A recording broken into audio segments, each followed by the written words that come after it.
বিসমিল্লাহির রহমানির রহিম। সরকারি সিটি কলেজ চট্টগ্রামের দ্বাদশ শ্রেণীর মানবিক শাখায় অধ্যয়নরত প্রিয় শিক্ষার্থীরা, আশা করি তোমরা সবাই ভালো আছো, সুস্থ আছো। তোমাদের প্রত্যেকের সুস্বাস্থ্য ও নিরাপদ জীবন প্রত্যাশা করে আমরা আজকের ক্লাসটি শুরু করছি। প্রিয় শিক্ষার্থীরা, তোমাদেরকে সবাইকে সরকারি সিটি কলেজ চট্টগ্রামের অনলাইন ক্লাসে স্বাগত জানাচ্ছি। আজকের এই ক্লাসটি তোমাদের সাথে উপস্থাপনায় আমি আছি মোহাম্মদ ইকবাল হোসেন, সহকারী অধ্যাপক, ইসলামের ইতিহাস ও সংস্কৃতি, সরকারি সিটি কলেজ চট্টগ্রাম। আমরা আজকে ইসলামের ইতিহাস ও সংস্কৃতি বিষয়ের দ্বিতীয় পত্র যেটি রয়েছে, সেই দ্বিতীয় পত্রের ফরায়েজি আন্দোলন এবং তিতুমিরের সংগ্রাম, এই দুটো বিষয় নিয়ে আজকে তোমাদের সাথে কথা বলবো। প্রিয় শিক্ষার্থীরা, প্রথমে আমরা ফরায়েজি আন্দোলন নিয়ে কথা বলি। 1757 সালে পলাশীর অম্রকাননে যুদ্ধ নামের যে নাটকের মঞ্চায়ন হয়েছিল, সেখানে মুসলমানরা পরাজিত হয়েছিল। ওই পরাজয়ের পর মুসলমানরা শুধুমাত্র রাজনৈতিক ক্ষেত্রেই নয়, বরং তারা সামাজিক, সাংস্কৃতিক, অর্থনৈতিক, শিক্ষা ক্ষেত্রে, ধর্মীয় ক্ষেত্রে চরমভাবে বিপর্যয়ের সম্মুখীন হয়েছিল। মুসলমানদের জমিদারিগুলো হারিয়ে ফেলার ফলে এবং সরকারি চাকরিতে স্থান না হওয়ায় বা নিয়োগ না পাওয়ায়, এবং যারা নিয়োগ আগে থেকেই চাকরি করছিলেন তারা বহিষ্কৃত হওয়ায় অর্থনৈতিক ভিত্তিটা মুসলমানদের বেশ দুর্বল হয়ে পড়েছিল। ফলে তাদের ধর্মীয় এবং নৈতিক কাঠামোগুলো ধ্বংস হতে থাকে। এর ফলে বা এর মাধ্যমে মুসলমানদের সামাজিক এবং ধর্মীয় জীবনে নানাবিধ কুসংস্কার ও অনইসলামিক কার্যকলাপের অনুপ্রবেশ ঘটে। 19 শতাব্দীর প্রথম ভাগে পূর্ব বাংলায় হাজী শরীয়তুল্লাহর নেতৃত্বে মুসলিম সমাজের যে প্রচলিত বা অনুপ্রবেশকারী এই সমস্ত কুসংস্কার এবং অনইসলামিক কার্যকলাপের সংস্কারের উদ্দেশ্যে যে আন্দোলন সূচিত হয়েছিল ইতিহাসে, সেটি ফরায়েজি আন্দোলন নামে পরিচিত। ফরায়েজি আন্দোলন কিভাবে উৎপত্তি হলো, উৎসটা কি? ফারজাহ একটা আরবি শব্দ, ফারজাহ এর বহুবচন হচ্ছে ফারায়েজ। ফারায়েজ থেকে মূলত ফরায়েজি শব্দের উৎপত্তি হয়েছে। ফারজাহ শব্দের অর্থ হচ্ছে অবশ্য করণীয় বা অপরিহার্য কর্তব্য। মুসলমানরা যেটাকে ফরজ বা ফরজ মনে করে থাকে, অর্থাৎ যে কর্তব্যগুলো, কাজগুলো ধর্মীয় দৃষ্টিকোণ থেকে করা একেবারেই বাধ্যতামূলক, সেটাই হচ্ছে ফরজ, যেটা ফারজা থেকে যেটা এসেছে। হাজী শরীয়তুল্লাহ যে ধর্মীয় পুনর্জাগরণের আন্দোলন শুরু করেছিলেন, সে আন্দোলনের প্রধান শিক্ষা ছিল মুসলমানদেরকে ফরজ বা আবশ্যকীয় অনুষ্ঠানের অনুগামী করা বা এগুলোর অনুসারী করে তোলা। এই জন্য এই আন্দোলন সামগ্রিকভাবে ফরায়েজি আন্দোলন নামে পরিচিত হয়ে ওঠে। হাজী শরীয়তুল্লাহর পরিচয়, কারণ হাজী শরীয়তুল্লাহ মূলত এই ফরায়েজি আন্দোলনের উদ্যোক্তা ছিলেন, অর্থাৎ তিনি এই আন্দোলন শুরু করেছিলেন। হাজী শরীয়তুল্লাহ ফরায়েজি আন্দোলনের প্রতিষ্ঠাতা। তিনি 1781 সালে ফরিদপুর জেলার অন্তর্গত মাদারীপুর মহকুমার শ্যামাইল গ্রামে জন্মগ্রহণ করেন। পিতাকে হারিয়ে চাচার সাথে তিনি বসবাস করতে থাকেন। আমরা স্ক্রিনে একটা ছবি দেখতে পাচ্ছি, ইনি হচ্ছেন হাজী শরীয়তুল্লাহ, যিনি ফরায়েজি আন্দোলনের প্রবক্তা বা প্রতিষ্ঠাতা যাকে বলা হয়ে থাকে, তার ছবি দেখতে পাচ্ছি। 12 বছর বয়সে শরীয়তুল্লাহ কলকাতায় চলে যান। সেখানে মাওলানা বাশারত আলীর নিকট কোরআন পাঠ শিখেন, কোরআন শিক্ষা লাভ করেন। সেখান থেকে তিনি হুগলি জেলার অন্তর্গত ফুরফুরায় চলে যান। ফুরফুরায় গিয়ে তিনি সেখানে আরবি ও ফার্সি ভাষা শিখেন। 1799 সালে মাওলানা বাশারত আলীর সাথে শরীয়তুল্লাহ মক্কায় গমন করেন, অর্থাৎ মক্কা শরীফে চলে যান। মক্কায় তিনি দীর্ঘ 14 বছর ধরে হানাফি মাযহাবের যিনি প্রধান শাস্ত্রবিদ ছিলেন, তার নাম ছিল সাম্বালের নিকট থেকে বিভিন্ন বিষয়ে বিদ্যা শিক্ষা গ্রহণ করে গভীর বা অগাধ পাণ্ডিত্যের অধিকারী হন। এরপর তিনি মিশরে চলে যান মিশরের বিখ্যাত আল আজহার বিশ্ববিদ্যালয়ে তিনি 2 বছর লেখাপড়া করেন। পরে তিনি মক্কা শরীফ হয়ে নিজ দেশে ফিরে আসেন, অর্থাৎ বাংলায় ফিরে আসেন। এসে তিনি তার এই ধর্মীয় সংস্কারমূলক মতবাদের প্রচারটা শুরু করেছিলেন। সৌদি আরবের আব্দুল ওহাব তিনি একটি সংস্কার আন্দোলন শুরু করেছিলেন, যেটি ইতিহাসে অনেকটা বিকৃতি করে ওয়াহাবি আন্দোলন বলে থাকে। হাজী শরীয়তুল্লাহ আব্দুল ওহাবের এই আন্দোলনটার সংস্পর্শে এসেছিলেন, বেশ ভক্ত ছিলেন এই আন্দোলন দ্বারা তিনি অনুপ্রাণিত হয়েছিলেন, বা ওয়াহাবি আন্দোলনের ভাব দ্বারা তিনি অনুপ্রাণিত হয়েছিলেন, এবং ওই আন্দোলনের ধারাকে অনুসরণ করে তিনি বাংলায় তার আন্দোলন পরিচালিত করেছিলেন। ফরাইজি আন্দোলনের লক্ষ্য ও উদ্দেশ্য। ফরাইজি আন্দোলনের লক্ষ্য ছিল দুটি, একটি হচ্ছে কুসংস্কার ও সংকীর্ণতা দূর করা, আরেকটি হচ্ছে রাজনৈতিক ও অর্থনৈতিক মুক্তি অর্জন করা।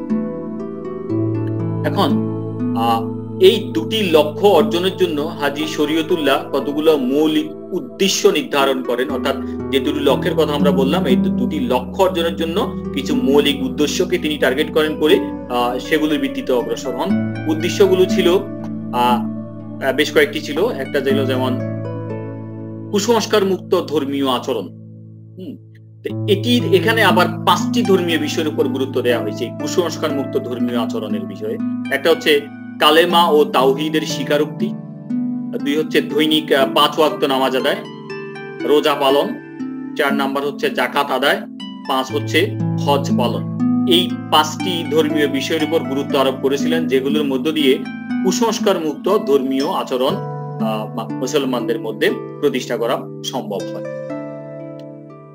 খতে আছে পীর পূজা, কবর পূজা, মাজার পূজা, মাজারে মানত দেওয়া ইত্যাদি নির্মূল করে দেয়া সমাজ থেকে। গ তাজিয়া উৎসব, যেটি মহররম মাসে করা হয়, বিশেষ করে শিয়ারা করে থাকে।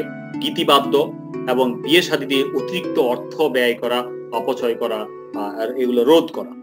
ঐক্য ও ভ্রাতৃত্বের বাণী প্রচার করা, মুসলমানদের মধ্যে নানাবিধ অনৈক্য এবং ভেদাভেদ সৃষ্টি হয়েছিল, এগুলো থেকে মুসলমানদেরকে দূরে রাখা। সামাজিক সাম্য ও ন্যায় বিচার প্রতিষ্ঠা করা, এবং 6 নাম্বার হচ্ছে জমিদার, নীলকর ও ইংরেজ শাসনের বিরুদ্ধে মুসলমানদের মধ্যে একটা পুনর্জাগরণ সৃষ্টি করা। তো লক্ষ্য অর্জনের জন্য তিনি যে কর্মসূচি সমূহ গ্রহণ করেছিলেন সেটি হচ্ছে কুসংস্কার ও সংকীর্ণতা দূর করা জন্য তিনি যেটা করেছিলেন, যে হাজী শরীয়তুল্লাহর উদ্দেশ্য ছিল মুসলিম সমাজ থেকে সব রকমের কুসংস্কার উচ্ছেদ করে মুসলমানদেরকে একটা প্রগতিশীল শক্তিতে রূপান্তরিত করা। তিনি তৎকালীন সমাজে প্রচলিত ওই যেটা আমরা বললাম পীর পূজা, কবর পূজা সহ যত রকমের কুসংস্কার ছিল, এগুলো সব ত্যাগ করে মুসলমানদের মধ্যে একটা স্বচ্ছ দৃষ্টিভঙ্গি, উদার মনোভাব, সহিশুদ্ধ ইসলামী জীবনধারা গ্রহণ করার জন্য অনুপ্রাণিত করার উদ্দেশ্যে তিনি এই আন্দোলনটা চালিয়েছিলেন। রাজনৈতিক ও অর্থনৈতিক মুক্তি অর্জন, যেটি তার দ্বিতীয় লক্ষ্য ছিল। দেখো, পলাশী যুদ্ধের পর মুসলমানরা রাজনৈতিক ক্ষমতা হারিয়েছিল।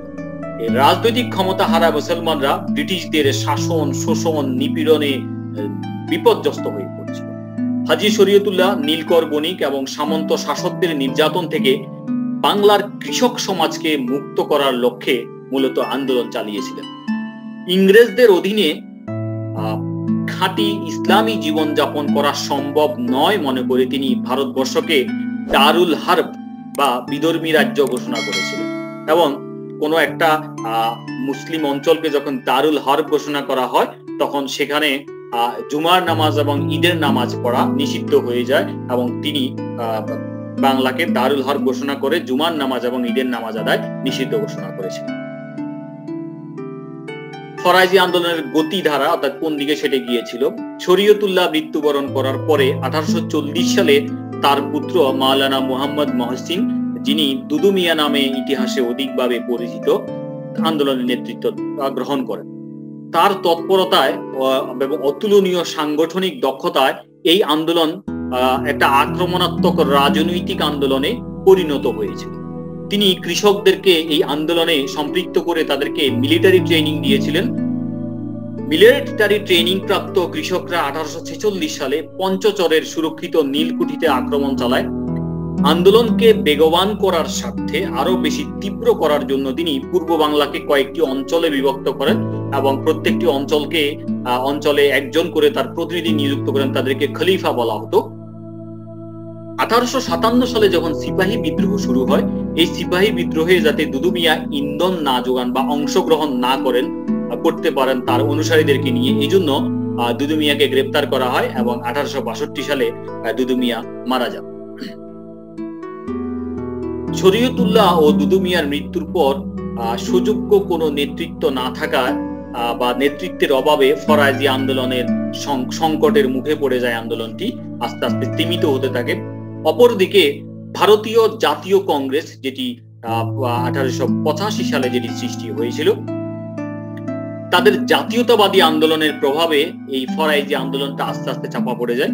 এভাবে ফরায়েজি আন্দোলনের সমাপ্তি ঘটেছিল। তো প্রিয় শিক্ষার্থীরা, আমরা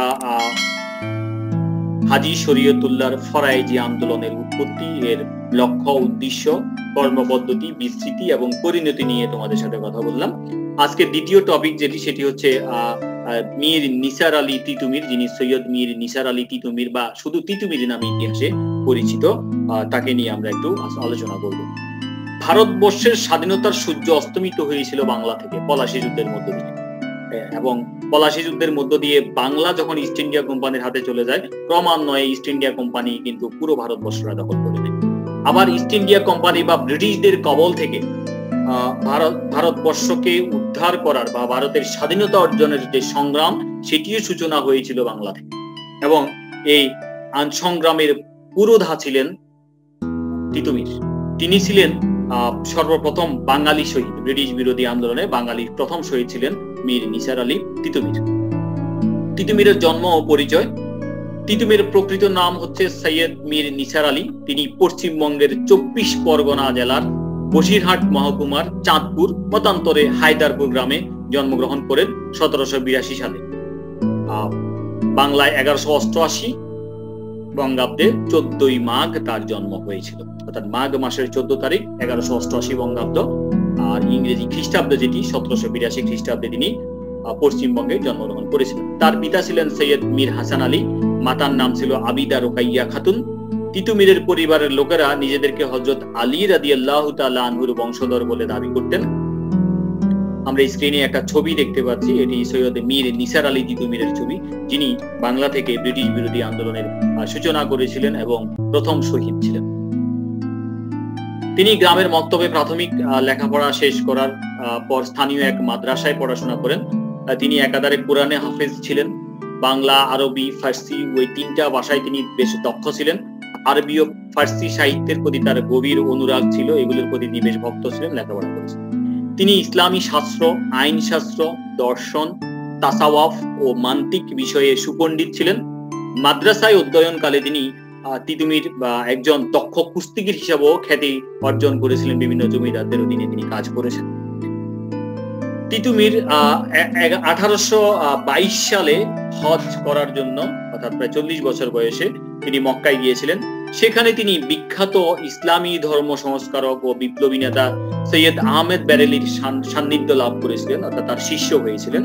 সৈয়দ আহমদ তাকে পূর্ব বাংলায় মুসলমানদের মধ্যে যে অনইসলামিক রীতিনীতির অনুশীলন চলছিল, মুসলমানদের জীবনে যে অনইসলামিক পন্থাগুলো একদম লাইফস্টাইলের মধ্যে মার্জ হয়ে গিয়েছিল এবং বিদেশি শক্তির অধীনে পরাধীন হয়ে হয়েছিল বাংলার মুসলমানরা, সেখান থেকে বাংলার মুসলমানদেরকে মুক্ত করার সংগ্রাম পরিচালনা করার জন্য তাকে অনুপ্রাণিত বা উদ্বুদ্ধ করেছিলেন কে? সৈয়দ আহমেদ বেরেলি তিতুমিরকে। তো তিতুমির 1827 সালে মক্কা থেকে দেশে ফিরে 24 পরগনা এবং নদিয়া জেলায় মুসলমানদের মধ্যে ইসলামী শাসনের ফিরে আসার জন্য তার মতবাদ প্রচার করতে শুরু করেন। তিনি মুসলমানদেরকে শিরক এবং বেদাত থেকে বিরত থেকে ইসলামের অনুশাসন মোতাবেক জীবনযাত্রা পরিচালনায় আর জন্য উদ্বুদ্ধ করতে থাকেন। বিশেষ করে তাঁতি ও কৃষক সম্প্রদায়ের মধ্যে তিনি ব্যাপকভাবে প্রচার কার্য চালিয়েছিলেন। ফলে 24 পরগনা এবং নদিয়া জেলার অনেক কৃষক তিতুমিরের এই সংস্কার আন্দোলনে প্রত্যক্ষভাবে সাড়া দিয়েছিল। ফলে বিপুল সংখ্যক অনুসারী গড়ে উঠায়। তিনি অচিরেই এই অনুসারীদেরকে নিয়ে তিতুমির একটি গণ আন্দোলন গড়ে তুলেছিলেন।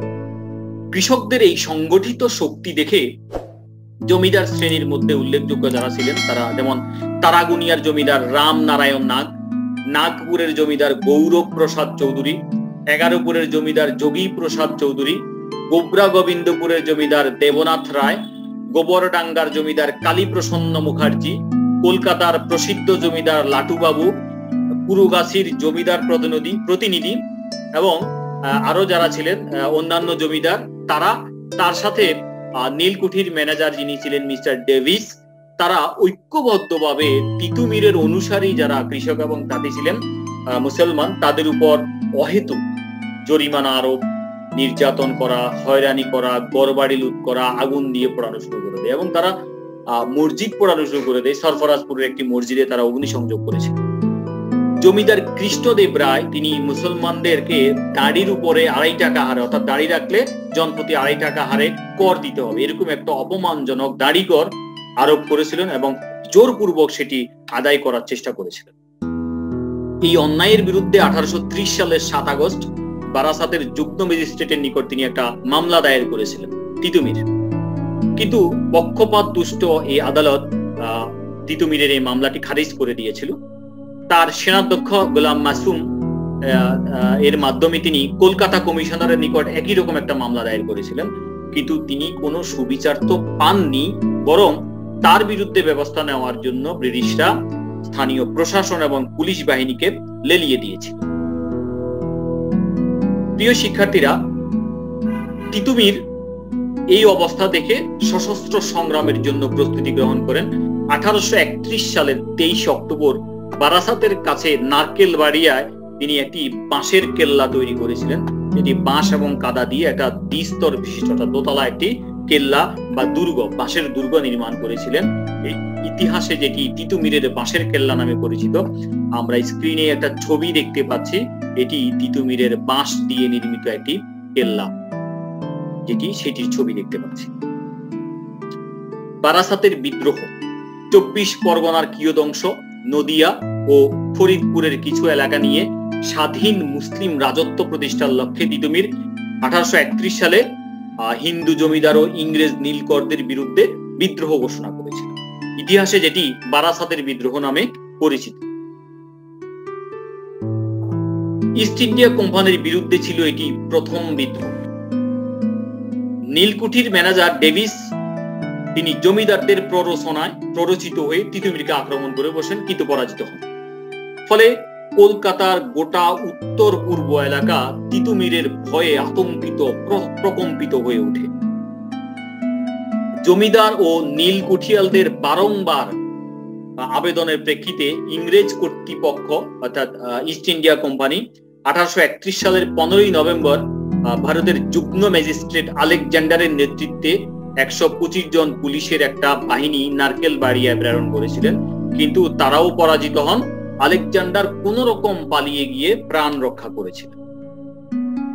এরপর ব্রিটিশরা কি করলো, নদিয়া জেলার ম্যাজিস্ট্রেটকে 50 জন পুলিশ, অনেকগুলো হস্তি বা হাতি বাহিনী এবং নদিয়া জেলার সমস্ত নীলকুঠিয়াল ও তাদের লাঠিয়াল বাহিনী বা বাহিনী যারা ছিল সবাইকে নিয়ে নারকেলবাড়িয়া আক্রমণ করে, কিন্তু তারা পরাজিত হয় এবং ম্যাজিস্ট্রেট তার দলবল নিয়ে 2-3 মাইল দৌড়ে গিয়ে নদীতে ঝাঁপ দিয়ে কোন রকমে আত্মরক্ষা করেছে, প্রাণ রক্ষা করেছে। কিন্তু বারাসাতের যে যুদ্ধ, এটার পরে 1831 সালের 19 নভেম্বর মেজর স্কটের নেতৃত্বে পদাতিক বাহিনীর 11টি রেজিমেন্ট, ব্রিটিশদের পদাতিক বাহিনীর 11টি রেজিমেন্ট কয়েকটি কামান সহ গোলন্দাজ বাহিনীর সমন্বয়ে একটা বিশাল শক্তিশালী বাহিনী গঠন করেছিল। এই বাহিনী নারকেলবাড়িয়ায় বিখ্যাত বাঁশের কেল্লায় এসে তিতুমিরের বাহিনীর মুখোমুখি হয়েছিল, কিন্তু ইংরেজ গোলন্দাজ বাহিনীর কামানের গোলার আঘাতে সহসাই তিতুমিরের বাঁশের নির্মিত যে কেল্লা বা দুর্গ সেখানে আগুন ধরে যায় এবং বাঁশের কেল্লাটি সহজেই ভেঙে পড়ে। তিতুমির ও তার সঙ্গীরা যুদ্ধ করতে করতে যুদ্ধক্ষেত্রে শাহাদাত বরণ করে। যুদ্ধের পরে তার সেনাপতি, তিতুমিরের প্রধান সেনাপতি যিনি গোলাম মাসুম, তিনি সহ অনেকেই ধরা পড়েন। গোলাম মাসুমকে প্রকাশ্যে ফাঁসি দেওয়া হয়েছিল, তার সঙ্গী সাথীদেরকে কাউকে যাবজ্জীবন কারাতে, কাউকে নির্বাসন দণ্ড দেয়া হয়েছিল। তিতুমিরের এই বিদ্রোহ আপাত দৃষ্টিতে ব্যর্থ হলেও এটি অত্যাচার এবং শোষণের বিরুদ্ধে এদেশের জনগণকে ব্রিটিশ বিরোধী সংগ্রামের অনুপ্রেরণা জুগিয়েছিল, যেই সংগ্রামের অনুপ্রেরণায় অনুপ্রাণিত হয়ে এক পর্যায়ে 1857 সালে, যেটাকে আমরা সিপাহী বিদ্রোহ বলে থাকি বা ভারতের প্রথম স্বাধীনতা সংগ্রাম বলে থাকি, সেটাই করেছিল ভারতের সিপাহী জনতা, যে বিদ্রোহ করেছিল। এবং এই সিপাহী বিপ্লব খুব একটা সফল হয়নি, ওটাও অনেকটা ব্যর্থ হয়েছিল। কিন্তু এই বিদ্রোহগুলোর পথ ধরে, আন্দোলন সংগ্রামগুলোর পথ ধরেই 1947 সালে ব্রিটিশদের বিরুদ্ধে ভারতবর্ষ স্বাধীনতা অর্জন করতে সক্ষম হয়েছিল। অর্থাৎ তিতুমিরের এই সংগ্রাম ভারতবর্ষের জনগণকে ব্রিটিশ বিরোধী সংগ্রামের বা আন্দোলনের, বিদ্রোহের বা বিপ্লবের পথ দেখিয়েছিল, অনুপ্রেরণা জুগিয়েছিল। প্রিয় শিক্ষার্থীরা, আমরা আজকে তোমাদের সাথে দুটো বিষয় নিয়ে কথা বলবো বলেছিলাম। একটি হচ্ছে ফরাইজি আন্দোলন, আর একটি হচ্ছে তিতুমিরের আন্দোলন বা বিদ্রোহ। দুটো বিষয় নিয়ে আলোচনা শেষ করলাম। উচ্চ মাধ্যমিক শ্রেণীতে যারা পড়াশোনা করছো, তাদের সৃজনশীল প্রশ্নের ক্ষেত্রে এই দুটো বিষয় নিয়ে তোমাদের প্রশ্ন হয় এবং অনেকগুলো ছোটখাটো প্রশ্ন তোমাদের এখান থেকে হয়ে থাকে, উদ্দীপক হয়ে থাকে। তো আশা করি যারা আজকের এই ক্লাসটি আমার সাথে ছিলে, দেখেছো এই চ্যাপ্টারটি নিয়ে তোমরা যখন পড়াশোনা করবে, প্রস্তুতি গ্রহণ করবে, এই বিষয়টি বা এই আলোচনাটি, এই ভিডিও লেকচারটি তোমাদেরকে কিছুটা হলো সহযোগিতা করবে বলে আমি দৃঢ়ভাবে বিশ্বাস করি। প্রিয় শিক্ষার্থীরা, তোমরা এতক্ষণ আমার সাথে ক্লাসটিতে ছিলে, এই জন্য তোমাদের প্রত্যেককে আন্তরিকভাবে ধন্যবাদ জানাচ্ছি। আশা করি সামনের ক্লাসগুলো তোমরা আমাদের সাথে থাকবে, ভালোভাবে ফলো করবে, সামনে পরীক্ষা, প্রস্তুতি গ্রহণ করবে, এই প্রত্যাশায় প্রত্যেককে আল্লাহ আমাদের সবাইকে ভালো রাখবেন, সুস্থ রাখবেন, এই দোয়াটুকু আল্লাহর কাছে করে আজকের মতো শেষ করছি। আল্লাহ হাফেজ।